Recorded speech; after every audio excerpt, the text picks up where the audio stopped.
Hello, good evening sa inyo mga ka-PBBM. Mayroon lang akong nakitang post ni Amy Marcos na nagtatanong siya sa kanyang sarili bakit daw hinuli siya Jingo Estrada. Katanga. Basta sabi ko lang, tanga? Ang tanga ni Amy, Diyos ko, hindi mo alam kung tanga nga siya o nagtatanga-tangahan lang. Kasi nga, ano na yung budi niya.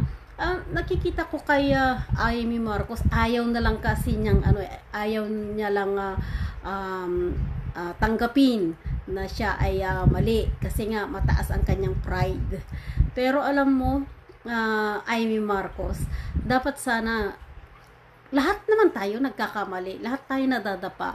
Pero hindi mo na dapat sana na yung pagkadapa mo, dapat bumangon ka, hindi ka naglupisay pa doon sa kung saan ka nadapa. Talagang binulid mo pa yung buong katawan mo sa dumi.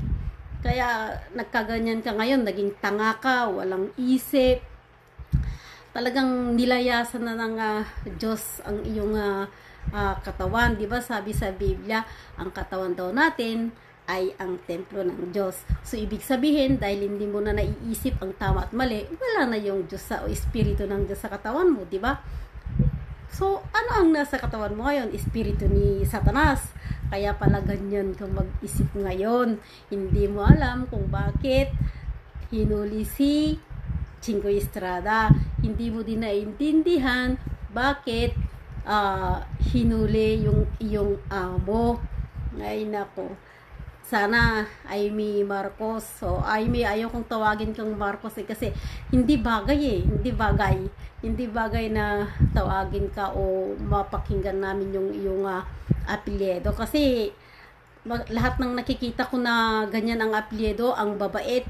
Yung isang family, tingnan mo, idinamay mo pa yung pamangkin mong si Sandro, Diyos ko, dahil alam mo yan ang papalit sa kanyang tatay kung halimbawa ang taas ng pangarap mo sa buhay. Pero paano mo maaabot yan kung yung nilagay mo sa iyong puso ay kasamaan?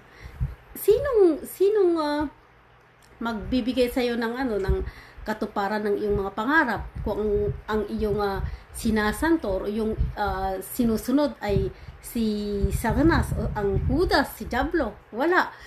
Kaya dapat, Amy Marcos, mag-isip-isip ka, manumbalik ka sa Panginoon. Bye!